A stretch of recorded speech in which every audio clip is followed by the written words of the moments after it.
আসসালামু আলাইকুম ওয়া রাহমাতুল্লাহি ওয়া বারাকাতুহু। ওয়ালাইকুম আসসালাম ওয়া রাহমাতুল্লাহ। ইন্নাল হামদালিল্লাহ নাহমাদুহু ওয়া নুসাল্লি আলা রাসূলিহিল কারীম, আম্মা বাদ। আল্লাহ পাকের নিকট লাখো কোটি শুকরিয়া যে মহান আল্লাহ তাআলা আমাদেরকে পবিত্র শুক্রবার জুমার নামাজ আদায় করার জন্য মসজিদে আসার মতো তৌফিক দান করেছেন। এই জন্য মহান আল্লাহর নিকট শুকরিয়া আদায় করি, আলহামদুলিল্লাহ। বর্তমান আমাদের দেশের বেশ কয়েকটি এলাকায় বন্যায় প্লাবিত হয়ে আছে, মানুষ বিপর্যস্ত। আমরা আজকে সুন্দরভাবে মসজিদে আসতে পারছি, কিন্তু তারা অনেকে আজকে মসজিদে যাইতে পারতেছে না বন্যার জন্য। তাদের খাদ্যের সমস্যা, থাকার সমস্যা, ঘরবাড়ি ধ্বংস হয়ে গেছে। যত কাঁচা ঘর আছে সব মাটিতে মিশে গেছে। তারা বিপদগ্রস্ত। তাদেরকে বিভিন্ন মানুষ সাহায্য সহযোগিতা করতেছে। আমরা তাদের জন্য দোয়া করি, আল্লাহ তাআলা তাদেরকে সেই বিপদ থেকে মুক্ত রাখুন এবং তাদেরকে যত দ্রুত সম্ভব আগের অবস্থায় আল্লাহ তাআলা ফিরিয়ে নিয়ে আসুন। আমিন আমিন। আজকে আমরা মিজান সম্পর্কে কিছু আলোচনা করব ইনশাআল্লাহ। মিজান শব্দের অর্থ পাল্লা, যা দিয়ে কোনো বস্তুর ওজন মাপা হয়। হাসরের ময়দানে মানুষের আমল সমূহ ওজন করার জন্য আল্লাহ তাআলা যে পাল্লা প্রতিষ্ঠিত করবেন তার নাম হচ্ছে মিজান। সূরা মুমিনের 102 এবং 103 নম্বর আয়াতে আল্লাহ তাআলা বলেন, অতঃপর যাদের পাল্লা ভারী হবে তারাই হবে সফলকাম, আর যাদের পাল্লা হালকা হবে তারাই নিজেদের ক্ষতি করেছে, তারা জাহান্নামে স্থায়ী হবে। সূরা আম্বিয়ার 47 নম্বর আয়াতে আল্লাহ তাআলা বলেন, আমি কিয়ামতের দিন ন্যায় বিচারের দাঁড়িপাল্লা স্থাপন করব, সুতরাং কারো প্রতি জুলুম করা হবে না। যদি কোনো আমল সরিষার দানা পরিমাণও হয় আমি তাও উপস্থিত করব, আর হিসাব গ্রহণের জন্য আমি যথেষ্ট। সূরা কারিয়ার 6 থেকে 9 নম্বর আয়াতে আল্লাহ তাআলা বলেন, অতএব যার পাল্লা ভারী হবে সে অনন্ত সুখের জীবনযাপন করবে, আর যার পাল্লা হালকা হবে তার ঠিকানা হবে হাবিয়া জাহান্নাম। তাহলে এই যে মিজানের যে পাল্লাটা হবে, সেই পাল্লাটায় আমলকে কি করা হবে? ওজন করা হবে। যাদের পাল্লাটা ভারী হবে তারাই হবে সফলকাম, আর যাদের পাল্লা হালকা হবে তাদের ঠিকানা হবে জাহান্নাম। আর সেই পাল্লাটা হবে ন্যায় বিচারের পাল্লা।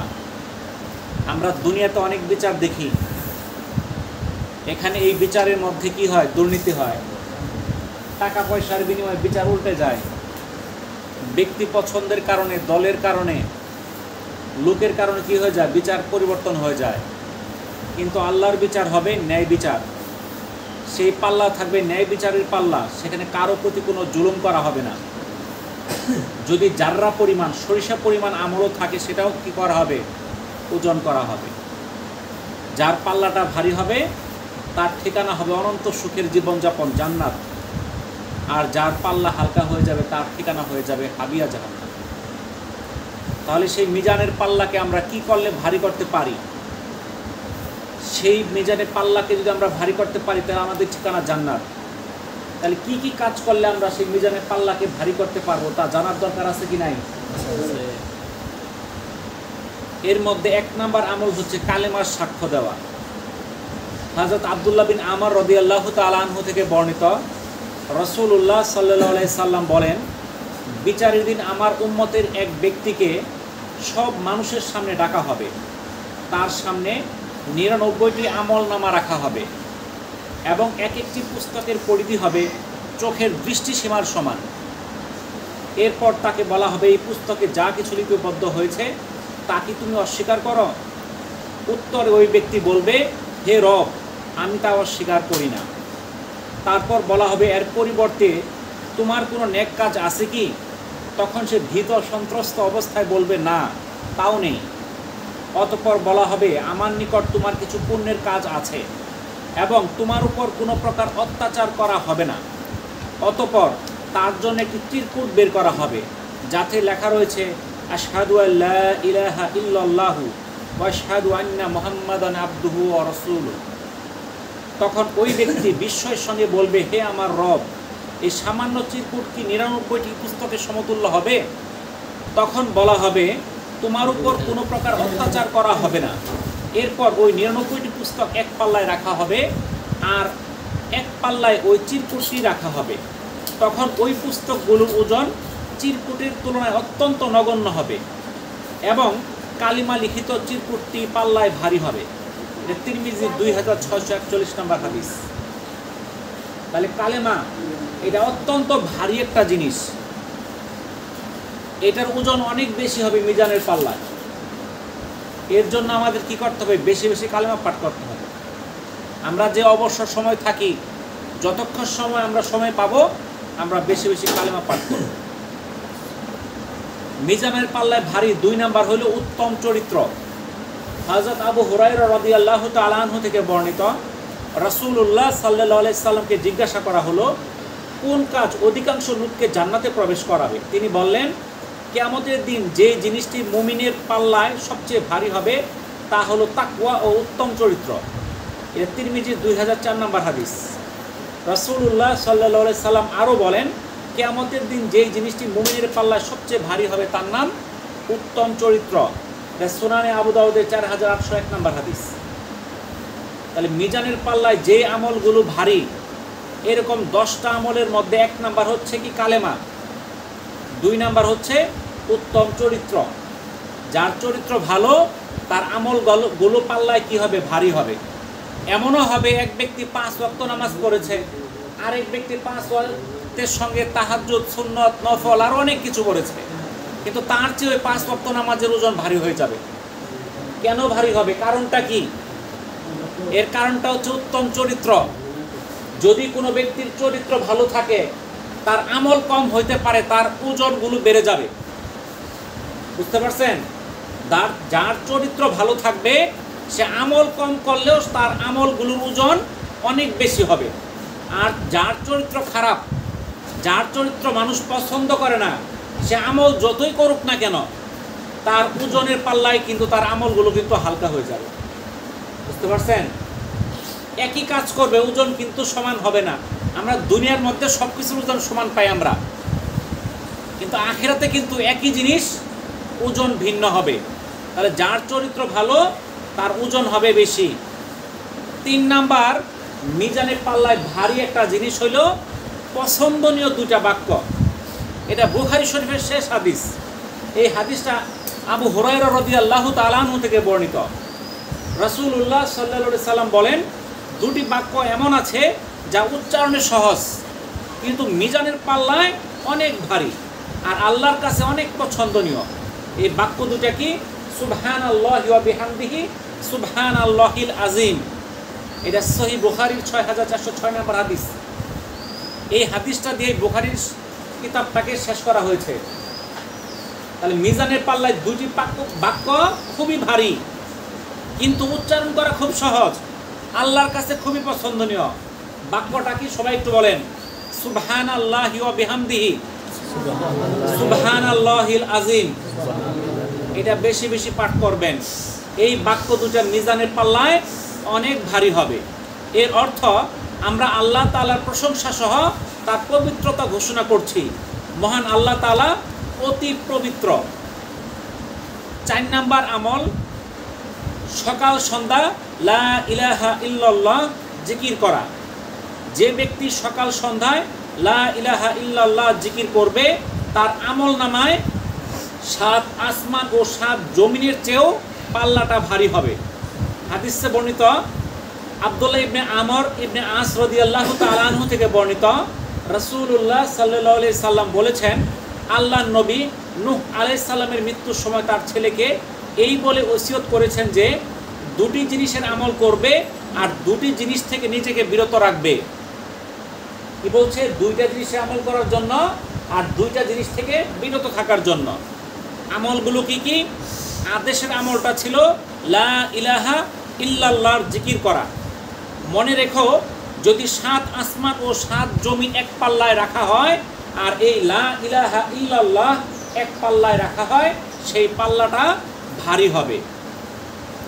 যদি 7 আসমান ও 7 জমিন একটি অবিচ্ছেদ্য গোলাকার বৃত্ত হয়, তাহলে লা ইলাহা ইল্লাল্লাহ এবং সুবহানাল্লাহি ওয়া বিহামদিহি সব কিছুকে চূর্ণ বিচূর্ণ করে ফেলবে।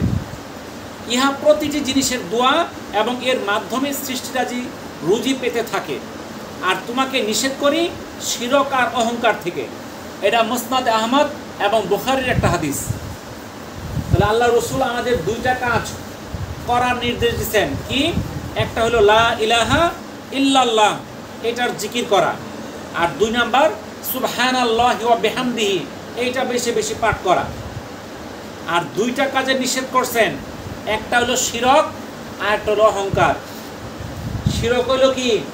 আল্লাহর সঙ্গে কাউকে শরীক করা বা অন্য কাউকে আল্লাহর সমকক্ষ মনে করা, এটা হচ্ছে শিরক। আর অহংকার, আমাদের মধ্যে অহংকার অনেক বেশি। অহংকার কি করে? তার আমলগুলোকে ধ্বংস করে দেয়। এই জন্য দান করা যাবে, কিন্তু অহংকার করা যাবে না। এই যে বন্যার মধ্যে দান করতেছে, গতকালকে একটা খবর দেখলাম যে একটা পরিবারের কাছে সাহায্য নিয়ে গেছে আসুন্নাহ ফাউন্ডেশন। তারা বলতেছে গত 7 দিনে আমরা কোনো সাহায্য পাইনি, আজকেই প্রথম এই সাহায্যটা পাইলাম। তখন তারা বলতেছে আপনাদের কাছে কি কেউ আসে নাই সাহায্য দেওয়ার জন্য? সাহায্য দিতে আসছে, কিন্তু আমরা নিতে যাই নাই। কি জন্য? ওই সাহায্যের 2 পাশে ভিডিও ক্যামেরা ধরে রাখে। এখন এই ক্যামেরার ছবি আমাদের উঠবে, এটা ফেসবুকে ইউটিউবে ছেড়ে দিবে, অন্য মানুষ দেখবে। আমার ছেলে দেশের বাইরে থাকে, দেখবে যে আমার মা বাবা কি করতেছে, সাহায্য নিতেছে, তারা মনে কষ্ট পাবে। এই জন্য আমি ত্রাণ নেই নাই। ত্রাণ দিবেন, তাহলে ভিডিও করে দেখানোর কি আছে বলেন তো দেখি? দেখানো দরকার আছে? আল্লাহ রসুল তো বলে গেছে ওই দানটাই উত্তম, যেই দানটা ডান হাতে দান করলে বাম হাত টের পায় না।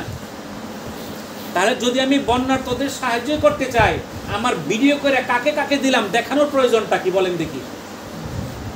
তাহলে এই দেখানোর মাধ্যমে অহংকার আসতে পারে, আর এই অহংকার তার আমলকে চূর্ণ বিচূর্ণ করে দেয়, ধ্বংস করে দেয়।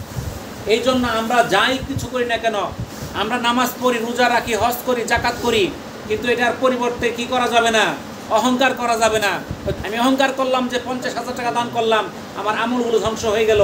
আমি উমুককে এই উপকার করছি, এই অহংকার করলাম, আমলগুলো ধ্বংস হয়ে গেল। এই জন্য কখনোই অহংকার করা যাবে না।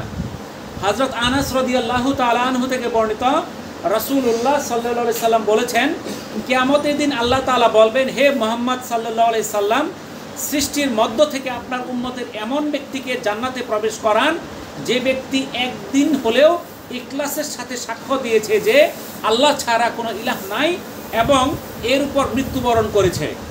এটা মুসনাদে আহমদের একটা হাদিস। জীবনে একবার হলেও ইখলাসের সঙ্গে কালেমা পাঠ করছে এবং এর উপর মৃত্যুবরণ করেছে।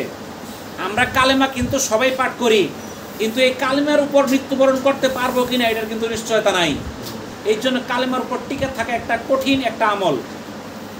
হযরত জাবির ইবনে আব্দুল্লাহ বর্ণনা করেন, রাসূলুল্লাহ সাল্লাল্লাহু আলাইহি সাল্লাম বলেছেন, সর্বোত্তম জিকির হচ্ছে লা ইলাহা ইল্লাল্লাহ, আর সর্বোত্তম দোয়া হচ্ছে আলহামদুলিল্লাহ।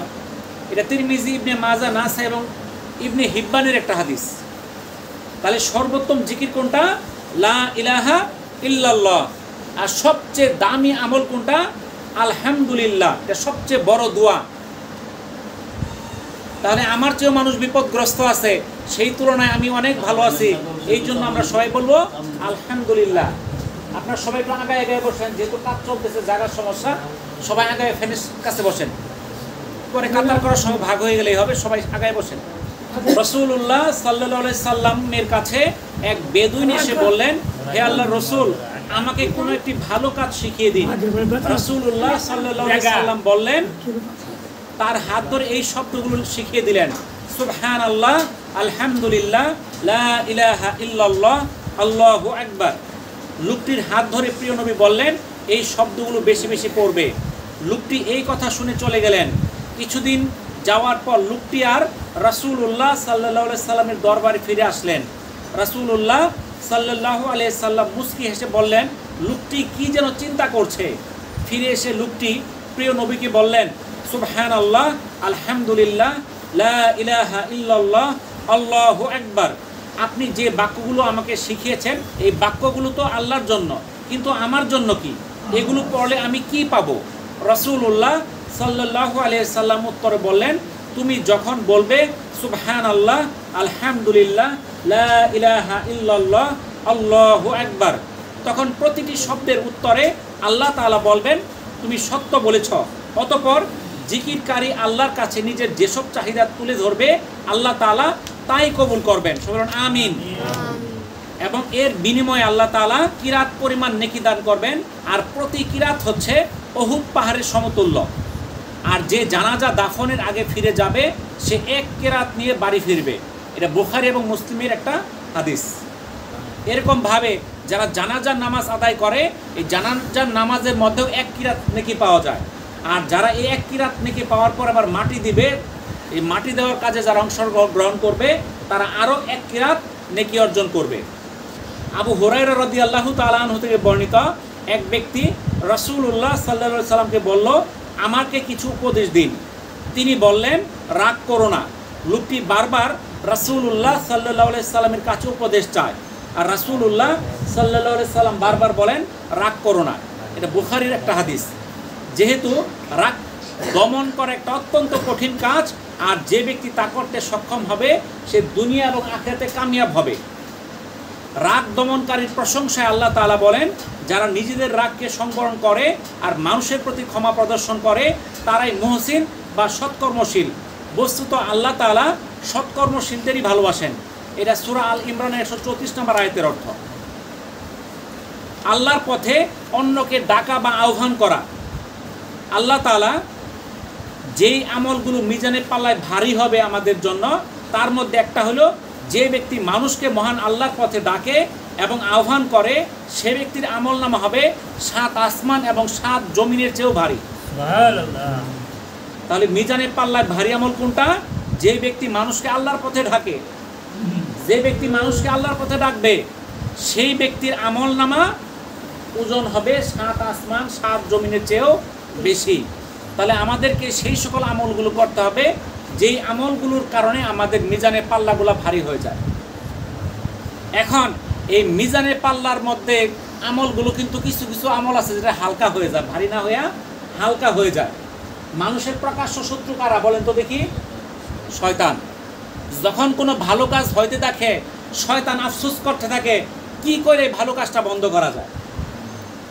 এটা কিন্তু শয়তানের মাথার মধ্যে কিন্তু ঢুকে যায় যে এই ভালো কাজটা কি কারণে কি কল্পে বন্ধ করা যায়, এটা শয়তানের মাথায় সবসময় থাকে। এই যে দেখেন এই মসজিদের আমরা কাজ শুরু করছি, এই মসজিদের কাজ শুরু করার পরে আমাদের মধ্যে একতা কি বাড়ছে না? যেই লোকগুলো আগে আসতাম বা আসতাম না ওরা সবাই একত্রিত হয়ে গেছি, সবার সিদ্ধান্ত একটা, আমরা মসজিদের কাজ করব, সব এক হয়ে গেছি। কারণ শয়তানের মাথায় চিন্তা ঢুকে গেছে কি করে একবার ভাগ করে দেওয়া যায়, একবার বন্ট করে দেওয়া যায় কেমনে, যারা এক থাকতে না পারে। কারণ যারা এই দুনিয়ার মধ্যে একটা মসজিদের নির্মাণ কাজে অংশগ্রহণ করবে তার বিনিময়ে সে জান্নাতে বালাখানা পাওয়া যাবে।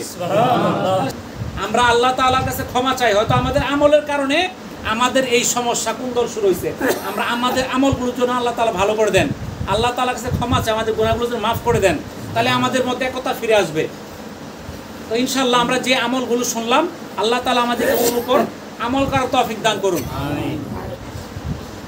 ওয়া আখিরু দাওয়ানা আনিল হামদুলিল্লাহি রাব্বিল আলামিন। আসসালামু আলাইকুম ওয়া রাহমাতুল্লাহি ওয়া বারাকাতুহু।